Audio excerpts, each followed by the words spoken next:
నమస్తే అండి. తల్లిదండ్రులు మీకు ఒక చిన్న విన్నపం.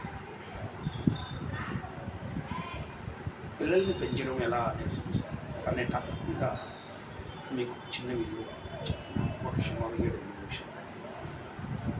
చాలామంది పిల్లల్ని చాలా బాగా పెంచుతున్నాం అనుకుంటారు. తప్పలేదండి. నిజంగానే మీరు చాలా కష్టపడి ప్రేమిస్తూ ఉంటారు. పిల్లల కోసం సర్వస్వం ధారపోస్తారు. కానీ కొంతమంది పిల్లలు చిన్న చిన్న తప్పులకి విపరీతంగా మందలించడం, మరి కొంతమంది ఏమో వాళ్ళని అస్సలు మందలించకపోవడం. ఈ రెండు తప్పే. పిల్లల్ని చిన్న చిన్న లోపాలకి విపరీతంగా మందలించడం తప్పు. ఇప్పుడు మా ఇంటి ముందు ఒక చిన్న పాప ఉంటుంది, వయసు 3 సంవత్సరాలు ఉంటాయి.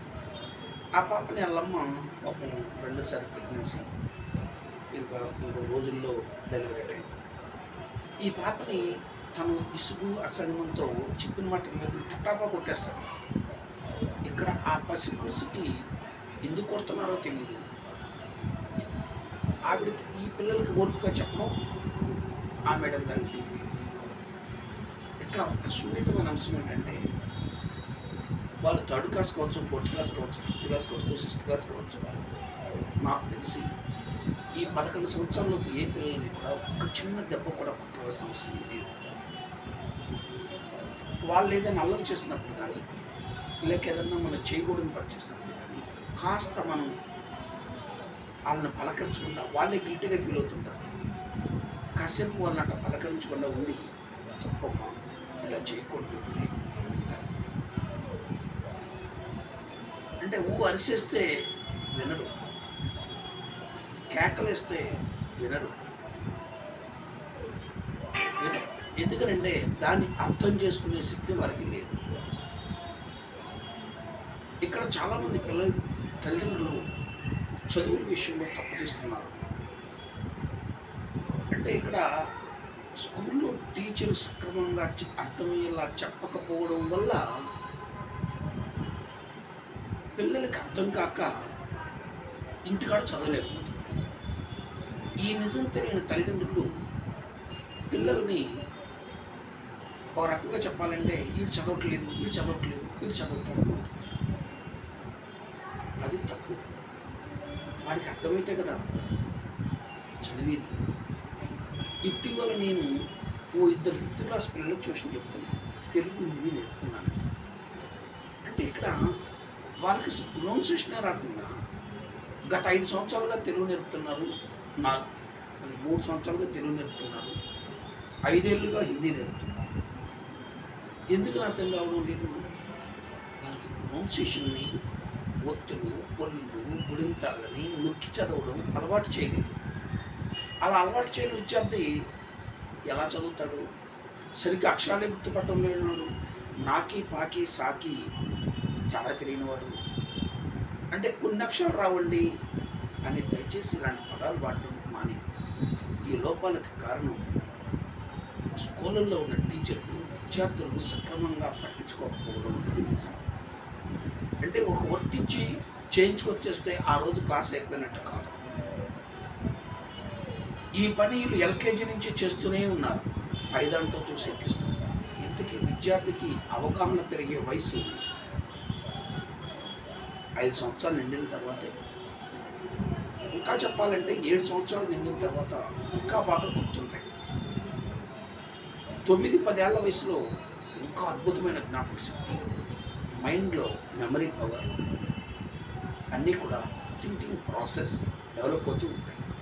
ఆ సమయంలో ఏదైతే తను నేర్చుకున్నాడో, ఎలాంటి బీజాలు, ఎలాంటి ఆలోచనలు అయితే పడనివో, అంటే 9, 10, 11, 12, 13, 14 సంవత్సరాల వయసులో ఎలాంటి ఆలోచనలు అయితే విద్యార్థి మనస్సు మీద బలంగా నాటుకుంటాయో వాటినే విద్యార్థి అనుసరిస్తాడు. 18 ఏళ్ళ తర్వాత, 20 ఏళ్ళ తర్వాత, 40 ఏళ్ళ తర్వాత కూడా అవి మనసులో నుంచి చెరగవు. అందువల్ల వైట్ పేపర్ లాంటి పిల్లల్ని ముఖ్యంగా బాల్య దశలో విసిగిస్తూ, కసురుకుంటూ వాళ్ళని ట్రీట్ చేయడం రైట్ కాదు. అలాగని సోంబేరులాగా వదిలేయమని కాదు. అటెన్షన్లో విద్యార్థిని తన వైపు మరల్చుకోవాలి, ముఖ్యంగా టీచర్. మీరందరూ తెలియక తల్లిదండ్రులు పిల్లలు తప్పు చేస్తే అది మీ లోపం అనుకుంటున్నారు. అది మీ లోపం ఎలా అవుతుందండి? అమాయకపు తల్లిదండ్రులు కాకపోతే. ఉదయం 7:30 లేస్తాడు, అరగంట బయలుదేరుతాడు, 8ంటికి ఆటో ఎక్కుతాడు, మళ్ళీ సాయంత్రం 4:30కి స్కూల్ వెళ్తాడు, ఇంటికి వచ్చాడు 5:30 అవుద్ది, కాసేపు ఆడుకుంటాడు, తింటాడు, పడుకుంటాడు.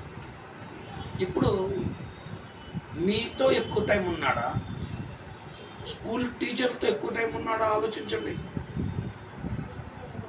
కాబట్టి పిల్లల్లో ఉన్న లోపాలని సరిదిద్దడానికి టీచర్లు ప్రయత్నం చేయాలి.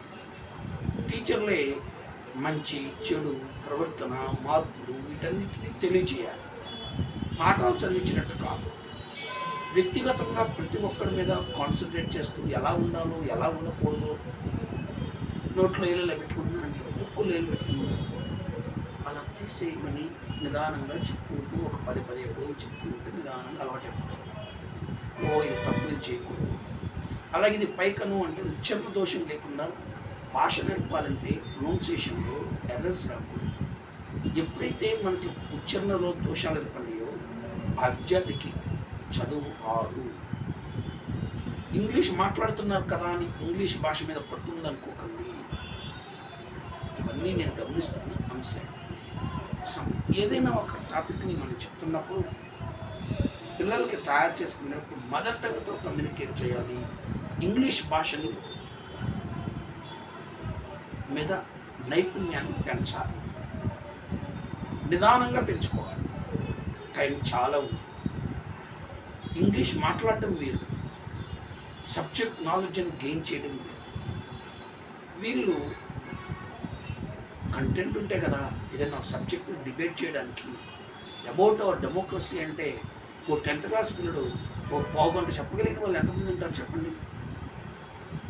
ఇంపార్టెన్స్ ఆఫ్ ది ఓట్ అంటే ఒక 5 నిమిషాలు చెప్పగలిగిన వాళ్ళు ఎవరు ఉన్నారా 10th క్లాస్ చదువుతున్న పిల్లలు?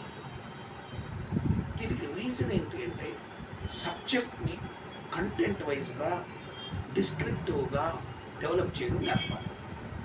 ఇక్కడ పిల్లలకి మనం ఆలోచించే విధానాన్ని నేర్పడం అంటే పిల్లల యొక్క ఆలోచన సరళని అభివృద్ధి చేయడం. పిల్లలకి ఆలోచించడం రాదా అని అనుకోకండి, మీకు తెలియదు. వాళ్ళకి ఎలా ఆలోచించాలో నేర్పాలి. ఆలోచించే విధానాన్ని, విశ్లేషించే శక్తిని పిల్లలకి మనం అలవాటు చేయాలి. అప్పుడు ఆ విద్యార్థి వేసే ప్రశ్నలకు అవకాశం ఇవ్వాలి. ఆ ప్రశ్నలకు నీకు తెలియదులే అని మనం సమాధానం చెప్పకూడదు. అడిగిన ప్రశ్నకు అది తలతెక్క ప్రశ్న అయినా, తింగర ప్రశ్న అయినా, చెత్త ప్రశ్న అయినా మాస్టర్ ఓర్పుగా వాడికి అనుగుణంగా చెప్పాలి. ఎందుకంటే వాడికి తెలియదు, మనం పెద్దవాళ్ళు కాబట్టి అది తలతెక్క ప్రశ్న అని మనం అనుకుంటాం. వాడికి అది సెటారికల్గా మాట్లాడే వయసు వాడికి కాదు. ఎందుకనంటే 11-12 ఏళ్ళలో పిల్లలకి సెటారికల్స్ తెలియదు. అలా వాళ్ళ మనసులో ఏది ఉంటేనే బయటకు కక్కేస్తారు. అదే 13 years తర్వాత నుంచి పిల్లల్లో కొన్ని అవలక్షణాలు ఏర్పడతాయి. టీచర్లని టీచ్ చేయడం, అనుకరిస్తున్నట్టుగా నటించడం, ఎస్కేప్ అయిపోవడం, అబద్ధాలు ఆడడం, ఇలాంటివన్నీ 12 years తర్వాత నుంచి గ్రాడ్యువల్గా డెవలప్ అవుతాయి. వీటికి కారణం కూడా టీచర్లు, కొంత భాగం తల్లిదండ్రులు, స్నేహితులు కూడా దోహదపడతారు. ఒక మంచి స్నేహితుడు మంచి విద్యార్థికి ఎదగడానికి ఉపయోగపడతాడు. ఒక మంచి పుస్తకం ఒక మంచి స్నేహితుడు అంటారు. ఒక మంచి స్నేహితుడు తనకంటే తనను గైడ్ చేస్తూ, అంటే తనకు తెలియకుండానే ఒక స్నేహితుడు అనుసరిస్తున్నాడంటే అతను ఉత్తముడైతే వీడు కూడా ఉత్తముడుగా తయారైపోతాడు. వాడు సన్నాసి అయితే వీడు కూడా సన్నాసిగా తయారవుతాడు. వీడు మంచివాడైనా సన్నాసిగా మారిపోతాడు. ఎందుకంటే వీడు వాడిని ఇన్ఫ్లుయెన్స్ చేయలేడు, కానీ వాడు వీడిని ఇన్ఫ్లుయెన్స్ చేస్తుంటాడు. మీరు గమనించి చూడండి, మనం కొందరు మనం ఫాలో అవుతాం, మరికొందరు మనల్ని ఫాలో అవుతాం. అంటే మనం కొందరిని ఫాలో అవుతున్నామంటే వాడు మనకంటే బెటర్గా థింక్ చేస్తున్నాడు అని అర్థం. అంటే మన ఇంప్రెషన్ వాడి మీద మనకంటే బెటర్గా, ఇతను బెటర్ క్వాలిటీ ఉన్నవాడు, తెలివైన వాడు అని మనకు అనిపించాడు. మనకంటే మనను ఫాలో అయ్యేవాళ్ళు వాళ్ళు ఫాలో అవుతారు. వాళ్ళు ఏమనుకుంటారంటే మనం తెలివైన వాళ్ళమని వాళ్ళు అనుకుని వాళ్ళు మనను ఫాలో అవుతారు. కామంగా ఆలోచించి చూడండి. ఒక 4-5 పిల్లలు కలిసి తిరుగుతున్నప్పుడు ఒక్కొక్కడు ఆ గ్రూప్ని ఆ టీంని లీడ్ చేస్తూ ఉంటాడు. కారణం వీళ్ళందరికీ వాడు తెలివైన వాడు అన్న భావం వీళ్ళ మనసులో కలవాలి. అతను కనుక రైట్ వేలో వెళ్తే వీళ్ళందరూ రైట్ వేలే వెళ్తారు. అతను రైట్ వేలో వెళ్ళకపోతే వీళ్ళు కూడా రైట్ వేలో వెళ్ళరు.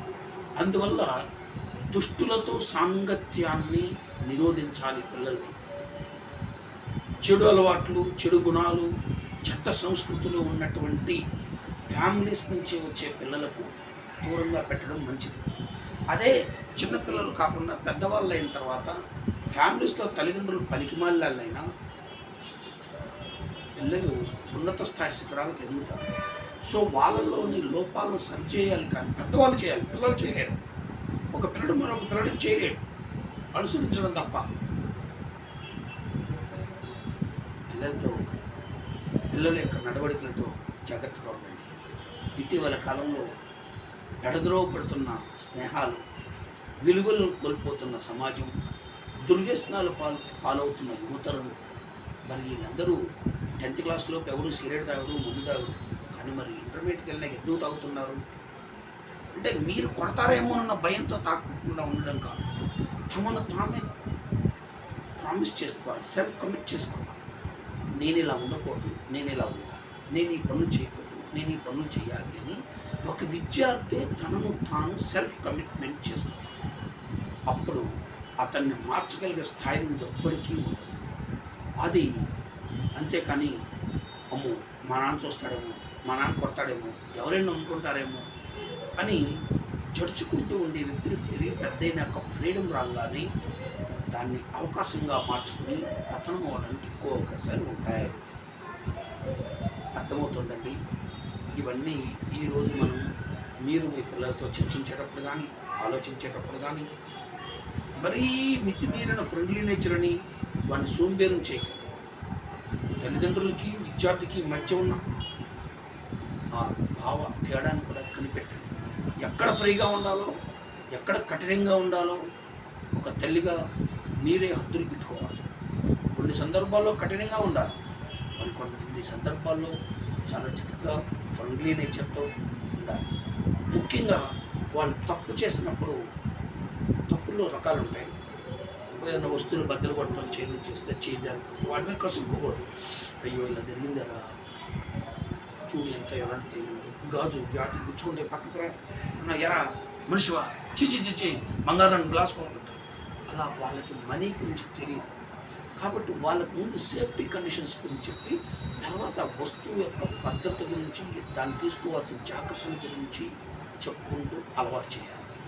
మీరు ఎట్లాగో పైరిపోయింది, మీరు అరిచినంత మాత్రాన ఆ గ్లాస్ తిరిగిరా.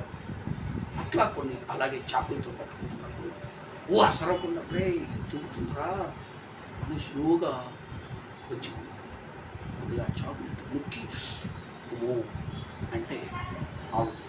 ఫర్ ఎగ్జాంపుల్ మీరు కుక్కలకు ట్రైనింగ్ ఇస్తూ ఉంటారు.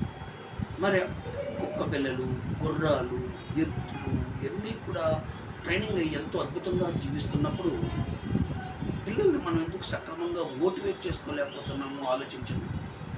అవి మారుతున్నాయి. సైన్యంలో పక్షులు కూడా పనిచేస్తున్నాయి. మరి పిల్లల్ని మనం ఎందుకు మోటివేట్ చేసుకోలేకపోతున్నాం? కాస్త తల్లిదండ్రులకి ఓర్పు లేకపోవడం, టీచర్లకు అంతకంటే లేకపోవడం ఇక్కడ ప్రధానమైన అంశం. మరి పిల్లలతో బాగా చదువు అనుకుండా చదవడానికి కావాల్సిన ప్రేరణని, చదువుని సక్రమంగా నేర్పిస్తారని ఆశిస్తున్నాను. The academy of learning skills. నమస్తే. మంచి జనరేషన్ తయారు చేయాలి. ఇది నెక్స్ట్ జనరేషన్లో బాధ్యత కలిగిన అత్యుత్తమ పౌరులుగా తయారు చేసి వ్యవస్థలో మీ పిల్లలకు ఒక స్థానాన్ని క్రియేట్ చేస్తారని ఆశిస్తూ, ఆకాంక్షిస్తూ పిల్లల్ని బాగా పెంచండి అని హృదయపూర్వకంగా కోరుకుంటున్నాను. 10 మందికి షేర్ చేయండి, లైక్ చేయండి, కామెంట్ చేయండి. నేను కొన్ని సందర్భాల్లో పేరెంట్స్ని కేకలేస్తూ ఉంటాను.